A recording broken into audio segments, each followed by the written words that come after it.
to a Hellenist appearing doctrine. He affected all the religious teachings. He went through India. Alexander went through the entire planet Earth, if not him himself personally. The doctrine of Hellenism is now pervades throughout the planet Earth, and you can see here by this map, this ancient map of Asia. It shows with the swastika, which was the symbol of the Hellenists. The swastika and the cross shows you their influence. Ethiopia, which was called Hither India, it was part of Asia at that time.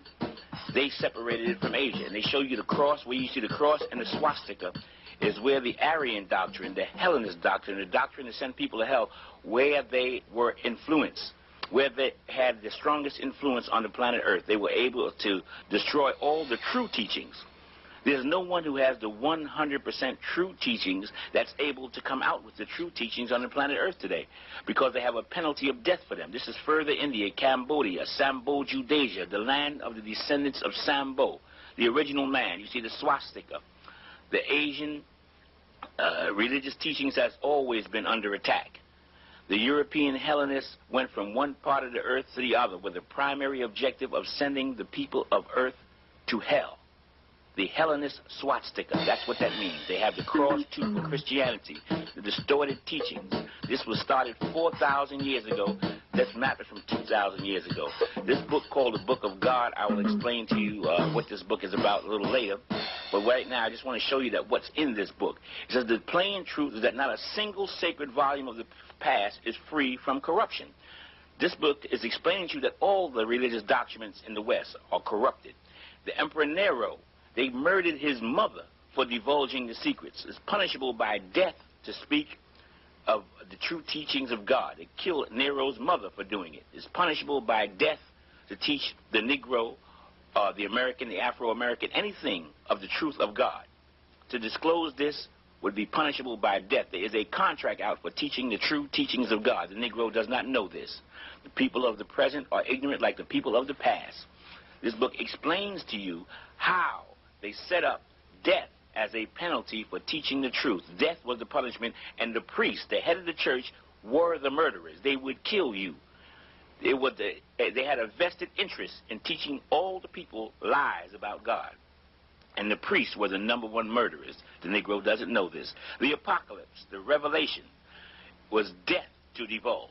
Now, this was 4,000 years ago, and then as late as Alexander, which was 2,000 years ago. The Messiah, the Negro was looking up in the air for somebody to come down with wings. They say here the Messiah is just a savior. He's a man in all respects, not free from human error. However, his doctrine is the doctrine of God, but he's a human being like everybody else, and he makes mistakes like everybody else. You can't tell you're a Christian this. He's looking for Jesus Christ to come down on a cloud. This is the position they put his mentality in, the Hellenists. This is why the stone sculpture speaks loud and clear about the Negro's mentality. He has a robot mentality. He does whatever the white man says. He doesn't realize that he's been brainwashed. This is the fisherman of Nineveh, Noah's Ark. He's on a boat. This is Jonah trying to catch the Negro, to pull him out of the mental destruction that he's in. He's on his way to hell, but he does not know it. That's the Messiah with the net trying to catch the Negro. The Negro is on his way as a robot going to hell like a Frankenstein monster, but he does not know it. This is in stone. Look in your dictionary. This is an Oxford dictionary that Europeans use. White people use this dictionary. Look in the Negro dictionary that you have in your house and see if you find this word, Helen. Helen is the root word of Hellenist. Now look at the meaning of the word Helen, which they will not put in your dictionary. It says, of or belonging to hell. Helen is the root word of Hellenism. It's infernal, it's hellish. That's the meaning of the word Helen. If this word Helen means belonging to hell, then Hellenist or Hellenism is a practitioner of putting you in hell. That's what the Hellenist culture is about in this country, belonging to hell. Helene, a word that says the name applied to themselves. They call themselves this by all Greeks. It eventually spread to Italy and throughout Europe. They call themselves Hellenists. Why? Because their principal objective was to send the people of the planet Earth with their culture to hell. The Negro is to lead the way as proof by the Emancipation Proclamation, as you see here. the ultimate form of proof. Now, you have to remember when evaluating this document that the Negro slave could not read. He was not allowed to read up until his freedom when this proclamation was created. If he was caught reading, he was killed on the spot. So he had to read the symbols on this proclamation. This is how he read, by symbols. Slave master made pictures for the Negro, because if the Negro could read, he would get killed. So the Negro didn't read the words of the proclamation. The symbols is what he read. Symbols and pictures and images have always been the Bible of the ignorant. And you can see with the Emancipation Proclamation that the slave master fooled the Negro with symbols and images just like they do today with television and the movies. Now let's look at this document through the slave's eyes and see what Honest Abe really did for the Negro. Now, as you saw by the wicked treatment of the slave master and the spirituals the Negroes sang, that anyone who freed him would be viewed in his eyes as God. This was his strongest belief. Now, what does this symbol tell the Negro? He tells him that a white angel, who he viewed as God, freed him. This is what Honest Abe told the Negro to believe. Honest Abe falsely told the Negro he would be happy and free, as that shows you right here.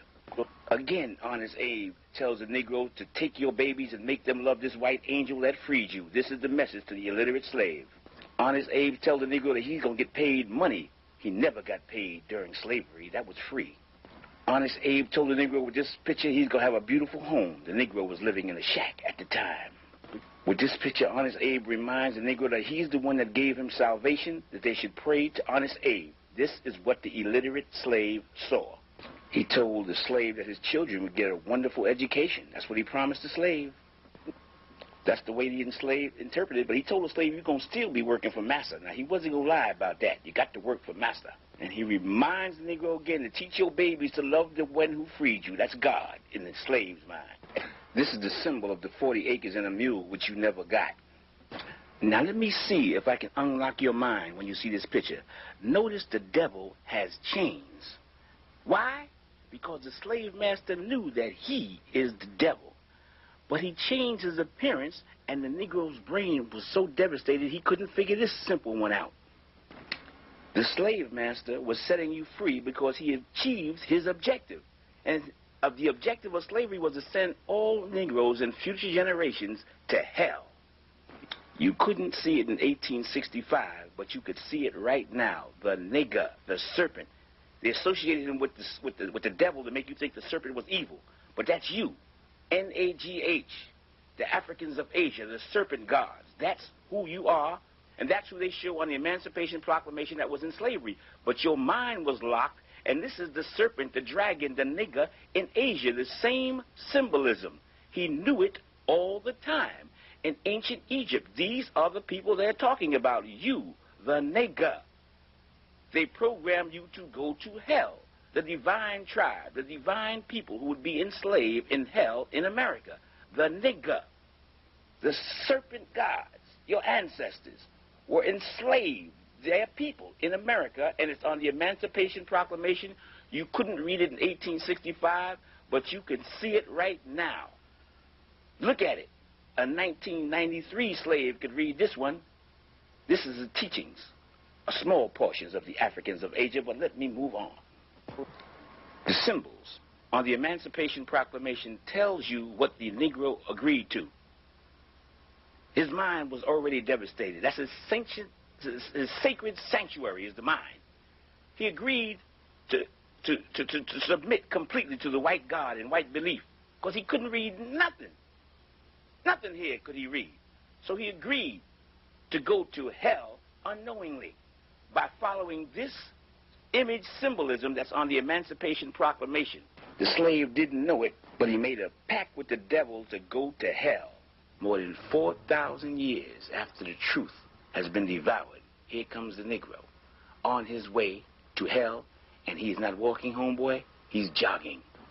In order to stop him from going to hell, his ancestors now intervene. They intervene by sending the future Buddha, or a future human being among their own kind who is enlightened. They refer to him in Asia as the Buddha.